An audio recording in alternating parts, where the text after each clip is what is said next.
Olá, muito bom dia. É um privilégio enorme estarmos juntos com a Escola Bíblica Dominical da Quarta Igreja Batista do Rio de Janeiro. Eu sou Cláudio Eduardo, pastor, e tenho a responsabilidade de, junto com você, estarmos crescendo no conhecimento da Palavra de Deus. Nós estivemos durante esses 3 meses, janeiro, fevereiro e março, estudando o livro do Êxodo. E dá vontade de voltar a ler o livro novamente, continuarmos estudando. Afinal de contas, é um texto extremamente rico do Antigo Testamento, que nos chama a atenção de quem é Deus e de como devemos nos relacionar com Ele. Hoje nós iremos tentar fazer, e eu digo que é tentar fazer, porque fazer um resumo do livro do Êxodo é impossível em 30 minutos. Mas nós vamos tentar te chamar a atenção para que você, junto comigo, continue aprendendo mais e mais no Êxodo, continue aprendendo mais e mais da palavra do Senhor. Vamos orar? Deus querido, eu te dou graças pelo teu amor. Te dou graças, Pai, pela tua bondade, te dou graças pela tua misericórdia. E te suplico agora, fala aos nossos corações pela tua palavra, porque é no nome do teu Filho Jesus que nós nos colocamos neste dia. Amém. Eu sou apaixonado pela Bíblia. E desde criança eu fui educado a ler a Bíblia, palavra de Deus. Haviam muitos vocábulos, haviam muitas palavras que eu não entendia, principalmente no contexto do Antigo Testamento. Mas mesmo assim, eu fui ensinado e eu fui educado a ler a palavra de Deus. E naquela época não tinha a nova versão internacional, que tem sido uma das versões que nós usamos, não tinha a nova tradução na linguagem de hoje, mas o texto bíblico é tão rico, que eu sempre tenho dito às pessoas o seguinte: você tem dificuldade na língua portuguesa e principalmente na produção de texto ou redação, leia a Bíblia, porque a leitura vai lhe estimular a pensar, a criar, e é uma coisa tremenda. Mas vamos voltar para o nosso estudo principal do dia de hoje, o livro do Êxodo. A palavra Êxodo significa saída, passagem, saída. E o Êxodo é a saída do povo de Deus do Egito. É tão interessante que o livro do Êxodo começa com a chegada de Jacó e seus filhos ao Egito. Nós não podemos esquecer esse momento da chegada. Por que eu não posso esquecer o momento da chegada? Porque eu tenho que olhar como o povo chegou, no que ele se transformou e o que Deus vai fazer através dele na história do Egito e na história da humanidade. O texto bíblico, lá em Êxodo, capítulo 1, verso 5, diz assim: ao todo, os descendentes de Jacó eram 70. José, porém, já se encontrava no Egito. Então, vamos trabalhar com umas 75, 80 pessoas. É o grupo, é a família de José que chega no Egito. E chegam com pompa porque eram a família do governador do Egito. O tempo vai passando, Jacó morre, José morre, os seus irmãos morrem, mas os descendentes continuam ali vivendo no Egito. E no capítulo 1, ainda no versículo 7, que foi inclusive o texto áureo do nosso primeiro estudo, quando falamos sobre escravidão e o terror no Egito, o texto bíblico diz lá no versículo 1, capítulo 7, os israelitas, porém, eram férteis, proliferaram, tornaram-se numerosos, fortaleceram-se muito, tanto que encheram o país. E aí eu quero já fazer uma aplicação com você. Se o povo de Deus é fértil, se o povo de Deus é grandioso, se o povo de Deus está fortalecido, isso traz pavor, isso traz medo para quem não conhece a Deus. Então, o que Faraó com os seus conselheiros decidem? Vamos aumentar a carga em cima desse povo. Não podemos dar bobeira, não podemos dar mole, porque o povo está crescendo. E do jeito que o povo está crescendo, daqui a pouco eles podem se rebelarem contra nós. E aí então decidem que todos os meninos precisam morrer.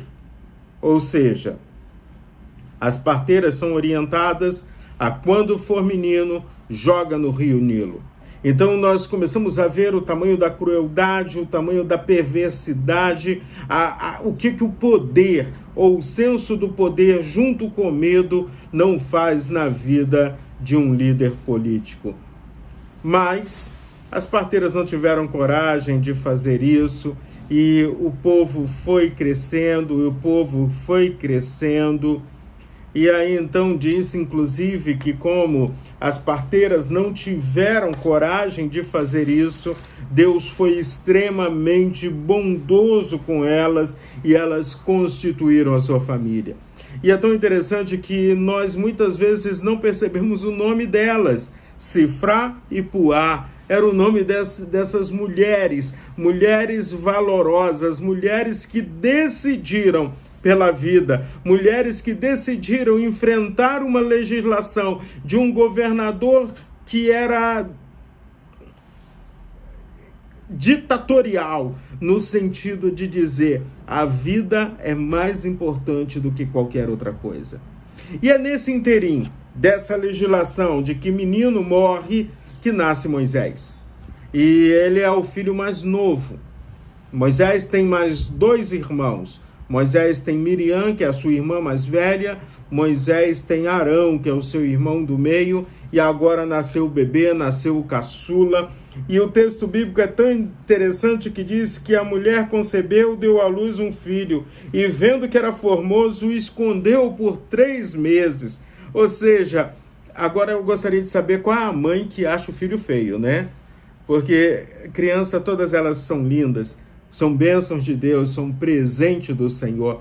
Mas o autor bíblico diz que ele era um bebê lindo, era um bebê formoso, era uma coisa singela, frágil, que precisava de cuidado, que precisava de proteção. E aí a gente vai caminhando no livro do Êxodo e a gente vai vendo que aquele bebê que é formoso, que é colocado num barquinho, num cesto de junco, que é acolhido pela filha de Faraó, que é criado pela filha de Faraó como um príncipe do Egito, aquele homem forte, valoroso, que depois lá na frente vai ser usado de maneira poderosa pelo Senhor, era um bebê formoso, frágil e que necessitava de cuidado. Mas aí a gente continua caminhando pelo texto bíblico, e nós entendemos que por ter sido criado como filho da filha de Faraó, depois de ter cometido um homicídio, Moisés foge porque queriam matá-lo, e ele então vai para o deserto, e aí ele está ali no deserto de Midian, né? E conhece uma pessoa, as filhas de Jetro, que no capítulo 3 é chamado de Reuel. E elas, quando identificam Moisés, elas não conseguem ver em Moisés um hebreu. Tanto que quando elas chegam em casa, porque Moisés as defendeu, Moisés foi cavalheiro, Moisés as ajudou a retirar a água para que elas alimentassem o rebanho. Elas respondem ao seu pai, porque o pai diz: poxa, vocês foram e voltaram tão rápidas, né? O que foi que aconteceu hoje? E elas responderam: um egípcio defendeu-nos dos pastores e ainda tirou água do poço para nós e deu de beber ao rebanho. Naquele momento, Moisés então passa a viver na casa daquele homem. Naquele momento, Moisés então começa a ser da família daquele homem. A história de Moisés poderia terminar ali, porque ele vai constituir família, ele com a sua esposa, eles vão ter filhos, mas Deus quer levantar um libertador. Foi o tema, o título do nosso segundo estudo. Moisés, então, está pastoreando as ovelhas do seu sogro quando ele se depara com uma visão. A visão de um arbusto que está queimando, a visão de fogo queimando, mas que não consome o arbusto. Ele chega próximo e Deus fala do meio daquele fogaréu: Tira tuas sandálias, porque a terra onde você está pisando é terra santa. E aí ali começa um relacionamento, um diálogo entre Moisés e Deus. E aí eu vou abrir um parênteses aqui de novo. Como é bom conversar com Deus. Como é bom ouvir Deus e falar com Deus.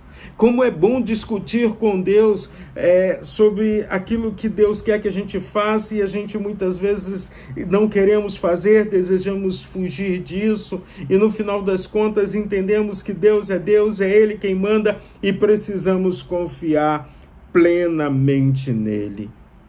Finalizando aquela conversa, depois de Moisés tentar se esquivar de várias maneiras, ele pergunta para Deus, lá no livro de Êxodo, no capítulo 3, né?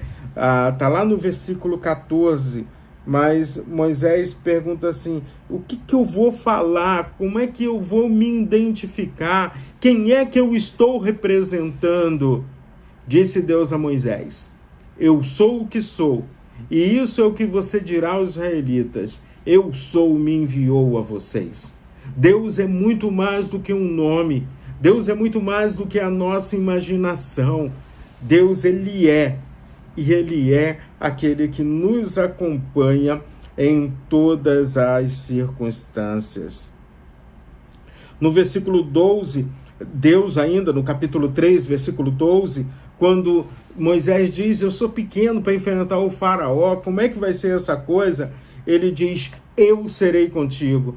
Quantas vezes na Bíblia nós temos a palavra, sendo repetida a palavra, não tenha medo, fortaleça-se, eu estou contigo, eu serei contigo. E muitas vezes na nossa caminhada a gente se perde porque achamos que estamos sozinhos e nós não estamos sozinhos. Deus está contigo, Deus está sempre ao nosso lado. A dificuldade é que muitas vezes não estamos ouvindo o que Deus está falando aos nossos ouvidos, falando a cada um de nós. Um outro detalhe que eu chamo de suma importância. Moisés foi levantado como líder para libertar o povo de Israel que estava na escravidão do Egito. Eu e você estamos sendo levantados no nosso tempo como líderes do Senhor. O mesmo Deus que chamou Moisés tem chamado a homens e mulheres como eu e você para juntos libertarmos as pessoas que estão à nossa volta da maior de todas as escravidões, que é a escravidão do pecado. Então, vamos tomar posse, porque, primeiro, Ele está ao nosso lado, Ele é, e é Ele quem está nos enviando. Quando a gente pensa em tudo isso, eu fico tentando observar como é o enfrentamento de Faraó e Moisés. Porque Faraó não conhece quem é Deus. Faraó olha e está vendo apenas um indivíduo, pessoa, o homem Moisés, acompanhado do seu irmão Arão. Se você olhar direitinho o texto bíblico, você vai entender que no início das coisas, os magos, os feiticeiros do Egito conseguiam também fazer maravilhas. E ao mesmo tempo, quando a gente vai observando tudo isso, daqui a pouco os próprios magos do Egito dizem, não dá mais para a gente, não tenho mais como enfrentar esse Deus. As coisas estão ficando graves aqui, Faraó. Não dá, precisamos recuar. Quando a gente olha a sequência que nós chamamos das pragas do Egito, mas eu entendo que são as maravilhas de Deus, demonstrando aos egípcios que o Senhor é Deus e que Ele é o Todo-Poderoso.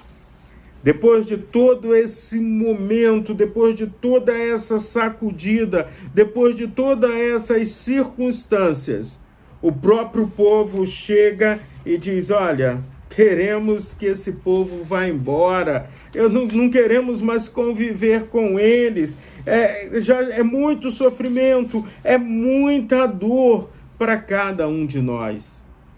É instituído na 10ª praga ou na 10ª maravilha, é instituída a Páscoa.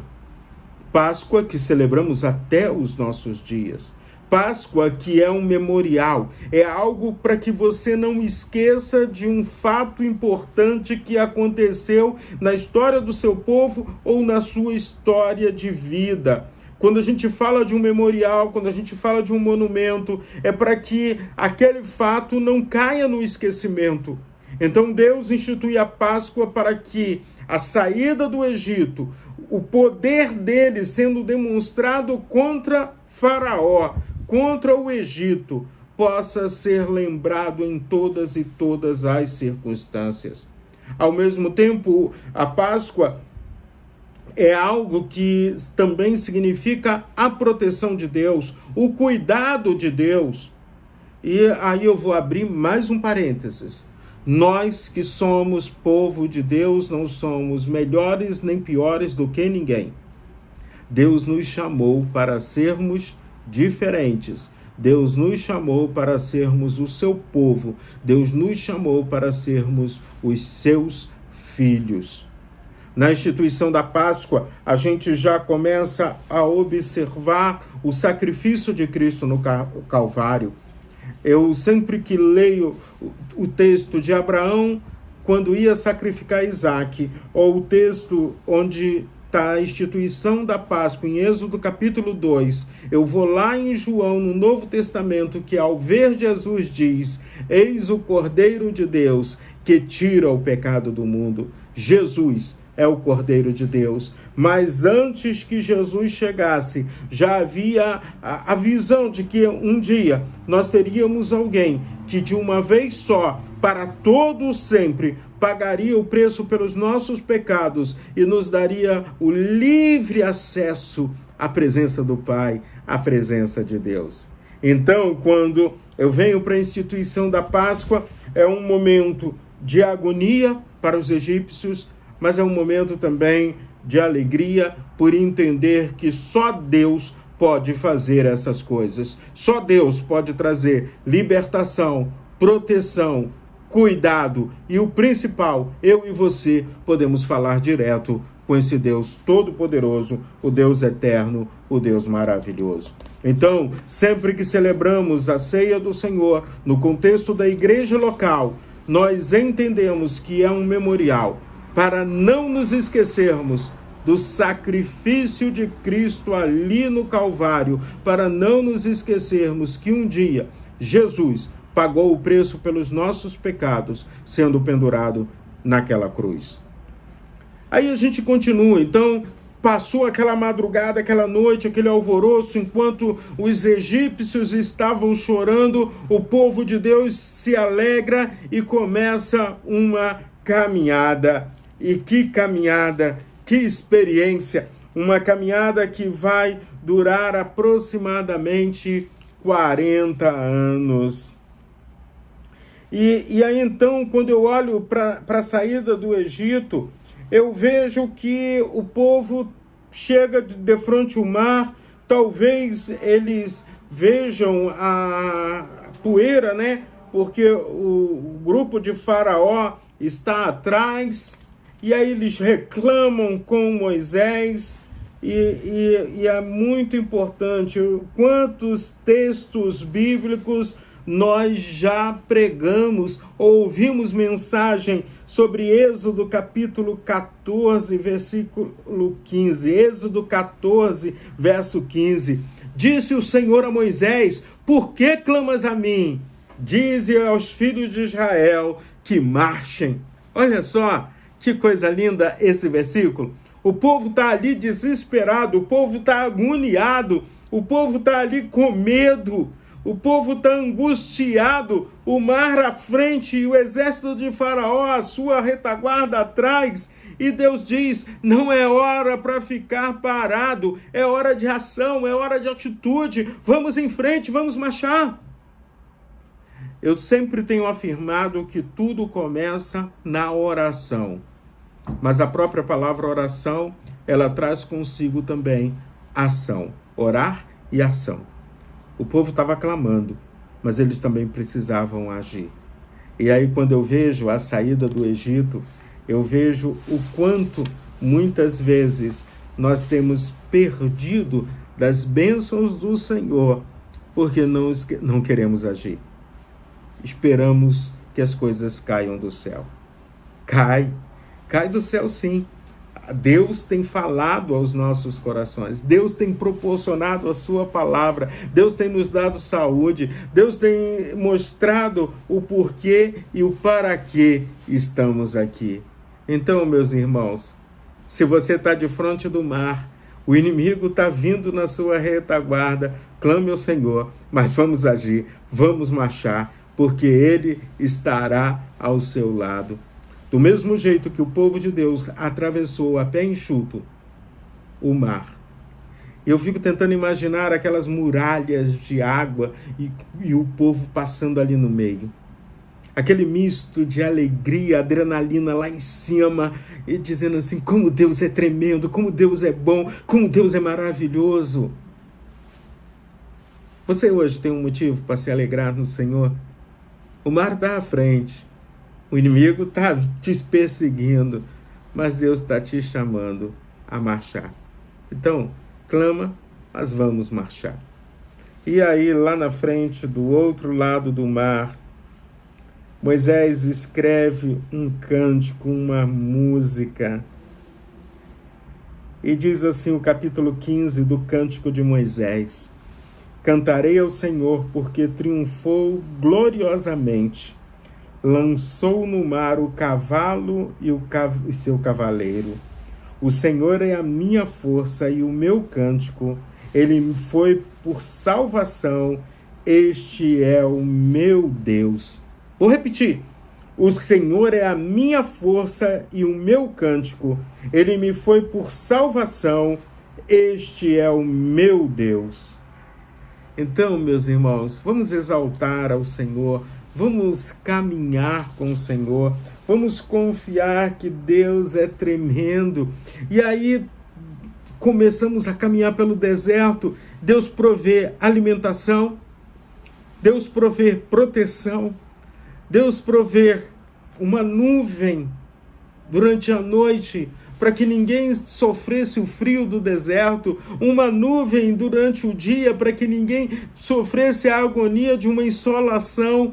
Deus providencia o maná, e eu estava querendo saber qual era o sabor do maná. Nós não podemos imaginar, era como se fosse um pão de mel, um bolo de mel, era algo extremamente delicioso. Deus providencia codornizes, Deus cria alternativas, Deus faz com que o seu povo se sinta o mais confortável possível, mesmo estando no deserto. E aí, meus irmãos, quando eu falo de deserto, eu digo que foi o melhor lugar para o povo de Deus. Tem gente que quer usar a palavra deserto num sentido de sofrimento, de dor, de agonia, de provação. Mas quando eu olho para o deserto, vou olhar para o deserto na perspectiva do povo de Deus.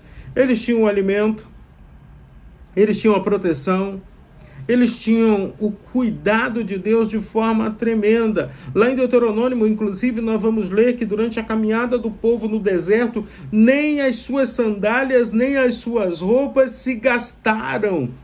Você consegue imaginar o que significa isso? Deus cuidando de tudo na vida do seu povo.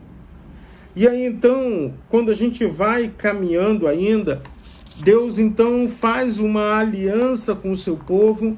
E aí, na aliança do deserto, nós vamos Deus provendo água, Deus provendo socorro, Deus provendo tudo aquilo que o povo precisa. Chegamos, então, a um momento em que Deus começa a passar para Moisés, para que ele transmita ao povo mandamentos.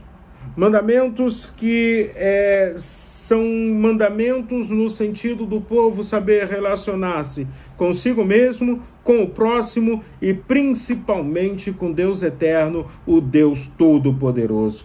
E aí eu chamo a tua atenção, eu não vou citar agora os 10 mandamentos, você tem a Bíblia, Êxodo capítulo 20, você deveria sabê-los de cor, se não sabe, vamos decorar juntos depois, mas a ideia do decálogo, as pedras, é para que isso ficasse firmado não na mente, mas no coração do povo de Deus. E quando eu penso nesses mandamentos, quando eu penso em tudo isso, eu fico olhando para qual tem sido o nosso comportamento.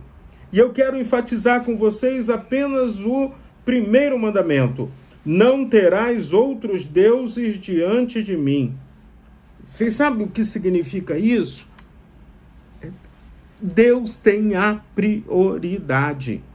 Se qualquer outra coisa na nossa vida está tomando a prioridade da nossa vida, está tomando esse lugar de Deus.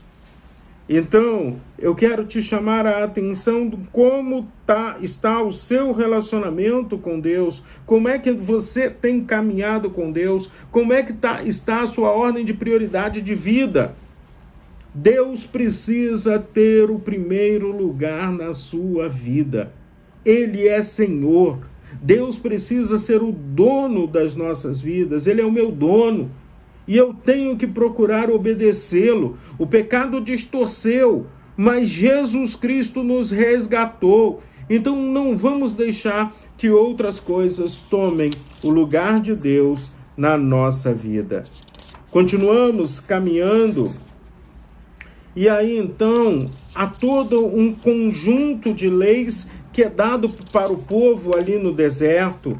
E nesse conjunto de leis o povo é ensinado relações de trabalho, relações profissionais, direito de família. Então a lei mosaica ela vai sendo dada de maneira tal que o povo entenda que o meu direito termina onde começa o seu, que haja respeito. E ali naquele momento que o povo está no deserto, nós temos um misto da liderança do povo e a liderança também jurídica na relação entre o povo, entre as pessoas consigo mesmo. Nós temos Deus aqui instituindo o tabernáculo, presença de Deus no meio do povo. Deus instituiu o sacerdócio. Hoje todos nós somos chamados a sermos sacerdotes do Senhor. E eu sempre brinco dizendo, a roupa sacerdotal ela mostrava imponência, mostrava beleza e autoridade. Hoje eu não preciso vestir paletó e gravata, ou vestir uma roupa diferente, ou um uniforme, ou uma farda, para dizer que sou filho de Deus. A beleza do Evangelho está no Pai que nós temos. A beleza do Evangelho está na maneira como nós caminhamos, na maneira como estamos vivenciando experiências espirituais maravilhosas com Deus Todo-Poderoso. Então, sacerdotes de Deus são todos aqueles hoje que tiveram já uma experiência pessoal com Cristo Jesus. Ou como a própria palavra de Deus diz, há só um mediador entre Deus e os homens, Jesus Cristo. E nós temos Jesus Cristo. No dia da crucificação do meu Senhor, o véu do templo se rasgou de cima a baixo, dizendo: o acesso está liberado para todo aquele que desejar ser filho de Deus. E no uso da nossa liberdade, não tem coisa melhor do que sermos filhos e filhas do Senhor.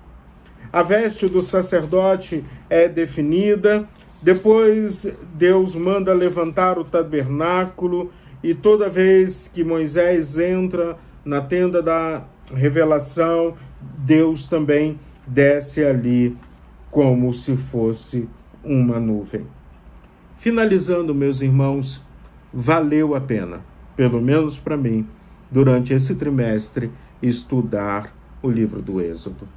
Se apaixone pela palavra de Deus, estude a palavra de Deus, vivencie experiências maravilhosas com o dono da palavra, que é o próprio Deus, porque muitas vezes eu tenho visto pessoas perdidas porque não conhecem o Deus da palavra. Então, vamos conhecer o Deus da palavra e vamos fazer com que o Deus da palavra também seja Senhor e Salvador das nossas vidas. Que cada um de vocês que está me ouvindo, que estará assistindo esse vídeo no futuro, possa dizer como Moisés disse após atravessar o mar: o Senhor é a minha força e o meu cântico, ele me foi por salvação, este é o meu Deus. E se você está passando por alguma dificuldade, o mar está à sua frente, escute o que Deus disse a Moisés: por que clamas a mim? Dize ao povo de Israel que marche. Então, clame ao Senhor, procure saber de Deus qual é a direção e vamos marchar. Porque é para isso e por isso que fomos chamados pelo nosso Deus. Deus é tremendo. E no livro do Êxodo, nós começamos a conhecer não o Deus de Israel, mas o Deus eterno, o Deus todo-poderoso. Vamos orar, vamos clamar ao Senhor para que Deus esteja nos dando sabedoria e que você, depois que leu todo o livro do Êxodo, depois desses estudos, depois desse trimestre, seja um libertador, um líder libertador, um líder submisso ao Senhor para fazer diferença nessa geração. Oremos. Obrigado, Deus, por esse momento. Obrigado pela tua palavra escrita. Obrigado pelo privilégio de sermos os teus filhos e de podermos contemplar a ti, falarmos contigo com liberdade. Continue aplicando os estudos dessas lições dos meses de janeiro, fevereiro e março em nossos corações e que façamos diferença onde quer que estejamos, pois te oramos no nome de Jesus. Amém. Amém. Grande abraço a você.